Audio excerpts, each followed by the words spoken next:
As the Arts Centre itself has evolved, as Hamer Hall has evolved to meet the needs of contemporary audiences, so have the works of art.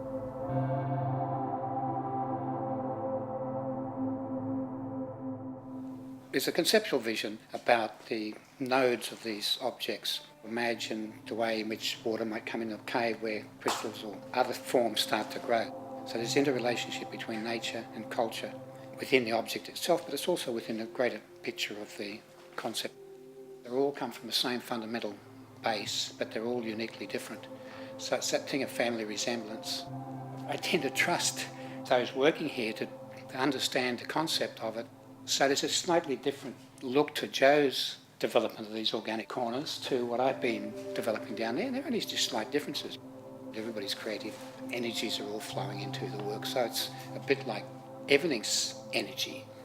These structures are sort of looked at crystallisation and crystals and things from a base of a classic dodecahedron. There's a lot of research into how we might get crystals onto stainless steel frame structures, make them lightweight so they could hang. They're covered in a crystal coating first, which is made in strips. Then they've been glued onto the stainless steel with an industrial glue that they use in buildings, so it's really strong stuff. And then of course there's getting the special glues we've come to for applying the crystals into the corners.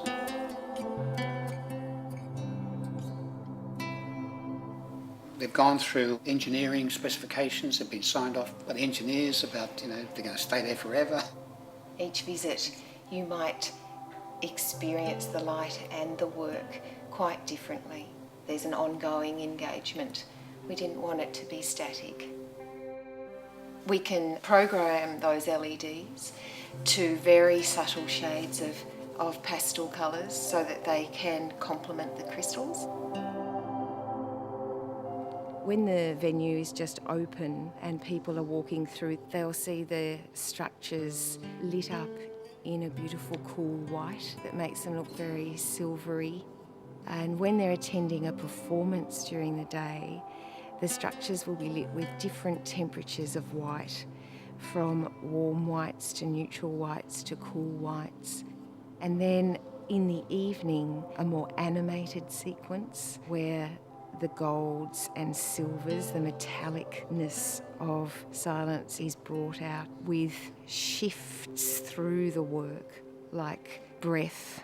It's like an entire production. Yes, it really is.